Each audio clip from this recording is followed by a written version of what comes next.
কেউ কেউ বলে বেশি দিন ক্ষমতায় থাকতে দেবে না। আপনাদের আচার আচরণ ভাবসাব দেখলে মনে হয় সে 96 সালেই মনে হয় সবচেয়ে ভালো ছিল। প্রত্যেকটি বিষয় আমরা জনগণের কাছে যেটা ওয়াদা করেছি সেই ওয়াদাগুলি ইতিমধ্যে 3 মাসে আমরা বাস্তবায়ন করে চলেছি।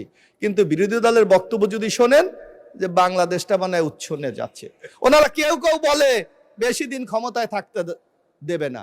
আমরা তো এইভাবে আপনাদের রোল দেখেছিলাম। 91 সালে বিএনপির সাথে ছিলেন, 18টা আসনে জিতে সেই দিন 2 জন মন্ত্রীও কিন্তু পেয়েছিলেন। আবার দেখেন 96 সালে আমাদেরকে ছেড়ে দিয়েছেন, 3 জন থার্ড ক্লাস পেয়েছেন, 3 জন পেয়েছেন।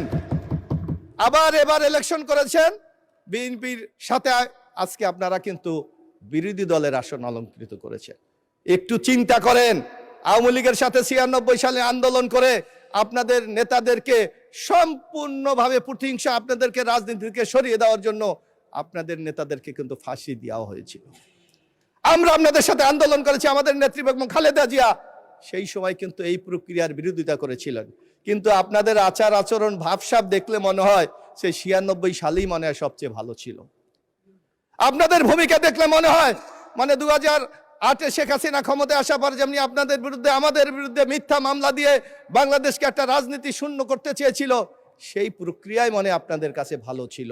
তাই আসুন এ ধরনের বিএনপিকে নিচ্ছিন্ন করার দিবা স্বপ্ন না দেখে আগামী দিনে বাংলাদেশটাকে কিভাবে আমরা গড়ে তুলতে পারি সেই পথে আমরা এগিয়ে যাই।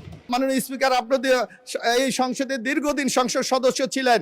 আমরা দেখেছি নির্বাচনের আগে রাজনৈতিক দলগুলির পক্ষ থেকে সাধারণ ভোটারদের কাছে নানা কমিটমেন্ট করা হয়, অঙ্গীকার করা হয়। নির্বাচনের পরগুলিকে সেগুলি কিন্তু বেমালুম ভুলে গিয়ে কিভাবে ক্ষমতায় থাকা যায় সেই কাজগুলি সেদিন করে থাকে। আমরা 2008-এর নির্বাচনে দেখেছিলাম যে তৎকালীন স্বৈরাচার শেখ হাসিনা বলেছিল যে আমাকে যদি ভোট দেন আমি 10 টাকা চাল খাওয়াবো। বাংলাদেশের মানুষ কিন্তু সেই স্বপ্ন কোনোদিন বাস্তবায়ন হতে দেখেনি। আমরা দেখেছিলাম যদি আমাদেরকে ভোট দেন আমরা বিনামূল্যে সার দেব, বরং 300 টাকার সার 1200 টাকায় মানুষকে কিনতে হয়েছিল।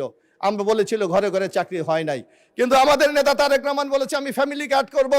ইতিমধ্যে সেই কর্মসূচি আমরা বাস্তবায়ন করেছি। বিরোধী দলের নেতৃবৃন্দকে আমরা বলতে চাই, এই কর্মসূচি বাস্তবায়ন করতে হলে আমাদেরকে তো বাজেটের আকার বৃদ্ধি করতে হবে, নাহলে টাকা কোথা থেকে আসবে। আমরা বলেছিলাম আমরা কৃষক কার্ড দেব, ইতিমধ্যে সেই কৃষক কার্ড বাস্তবায়ন করা হয়েছে। আমরা বলেছিলাম বাংলাদেশের সবচেয়ে অবহেলিত ইমাম মুয়াজ্জিন তাদেরকে আমরা ভাতা দেবো, সেই ভাতা দেওয়া হয়েছে। ইতিমধ্যে এই সরকারের আমি মনে করি আরেকটি আলোড়নের সৃষ্টি হয়েছে, যেটা হলো শহীদ রাষ্ট্রপতি জিয়া রহমানের অনুচিত খাল কাটা প্রকল্প। ইতিমধ্যে বাংলাদেশে একটি ব্যাপক আলোড়ন সৃষ্টি করেছে এই খাল কাটা প্রকল্প। এমনি ভাবে প্রত্যেকটি বিষয় আমরা জনগণের কাছে যেটা ওয়াদা করেছি সেই ওয়াদাগুলি ইতিমধ্যে 3 মাসে আমরা বাস্তবায়ন করে চলেছি।